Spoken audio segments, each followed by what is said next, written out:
In today's bike check, we're going to have a look at Rémy Métailler's Commencal bike. He races downhill, he also does Red Bull Rampage, and you've probably seen some of his epic edits around Whistler Bike Park.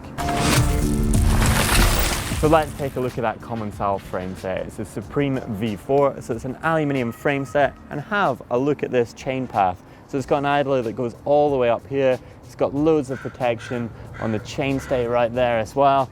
Check out this real nice down tube protection. You've also got fully internal cables and this fork stop right there as well. So having a closer look at that 10mm reach that we're talking about, what actually allows is a rider just to customize the fit of their bike, how long they've got that top tube. It doesn't actually change the angle of the bike, so it's not like an angle set, but it just gives a little bit of a longer reach. Suspension is covered by forks, both front and rear. Up front, you've got the Fox 40, and it's an air-sprung fork.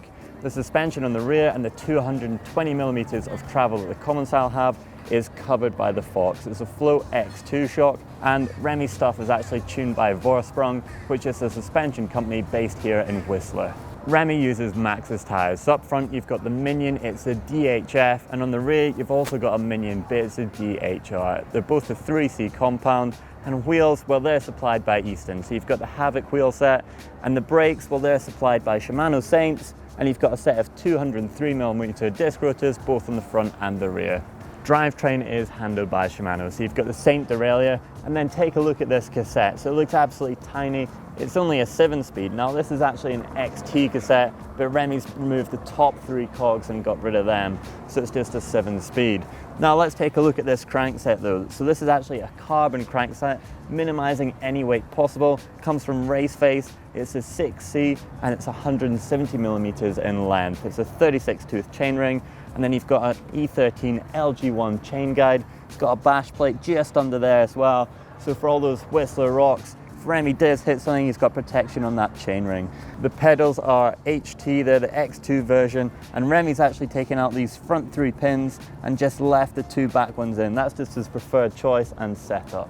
So let's come up and have a look at Rémy's cockpit then, shall we? So I'm going to talk about this headset again. Just check that out. So it's giving him 10mm extra reach, just allowing Rémy to customize the bike a little bit better and just feel comfortable. It's not actually changing anything to do with the head angle, just moving the bike further forward. So other things, you've got this A-Cross. It's actually customized with Rémy's name on it. That's pretty pimp. And then you've got a RaceFace Atlas stem. That's 50mm in length.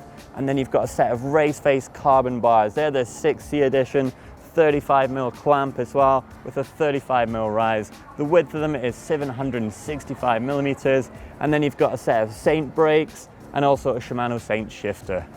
Other things that I'm noticing on the bike is just this little bit of motor foam in here, just below that top shock bolt, and that just allows, if there is muddy and wet, it's not going to build and fall down into the down tube. So it's just going to save a little bit of weight in muddy and wet conditions.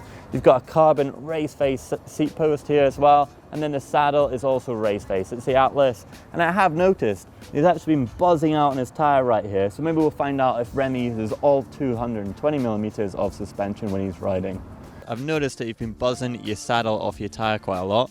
So have you been using all 220mm of travel of the bike? Yeah, exactly. The way I set up that saddle, I mean, that's the height I like, and I like to run saddle a bit on the back. I think that gives me a better position in the turns. And one thing is that I set up exactly, so if I remove the shock, if I remove the air on the shock, the bike exactly bottoms out when the tire buzzes against the saddle. So when I ride, if I can, on a big impact, if I can hear the tire buzzing against the saddle, that means I bottomed out. So that helps me with settings to know if I bottom out or not. But what I really want to know is about your Red Bull Rampage setup. How does it differ to say when you're riding in Whistler Bike Park or even when you're racing downhill? I think I will see with Vorsprung what we can do.